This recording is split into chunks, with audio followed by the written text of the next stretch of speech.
It's easier than ever to get started with Bird. Setting up email at scale, SMS and WhatsApp, voice, or checking your channel analytics. It can all be done through your AI agent. And today, I'm going to show you how to set it up. Let's get going. Hey, it's Bob. And today we're wiring Bird into your coding agent. Setting up your coding agent can help you speed up your integration process, but it also gives your agent deeper workflows for things like template management, domain verification, and to help debugging deliverability issues. Let's get going.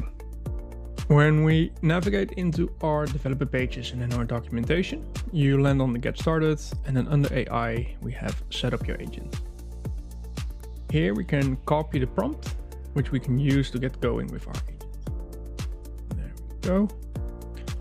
So once pasted in, we're going to go through the normal cycle. I'm going to allow the actions that it wants to take. And the first action that's going to come up is actually authenticating with the Bird account. So there's different rules that we can give, and we're just going to allow all. And now that access is granted, we can go back into our coding session.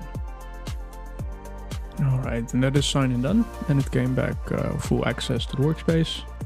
So now it's first going to check who I am. There we go. Then it goes and looking for the Bird skills.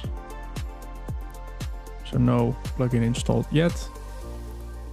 So it's going to add it to the marketplace, and then it's going to install the Bird plugin. There we go. And then now that that is done, it's time for a test email. There we go. Email sent, just like that. Email accepted. The email just came in.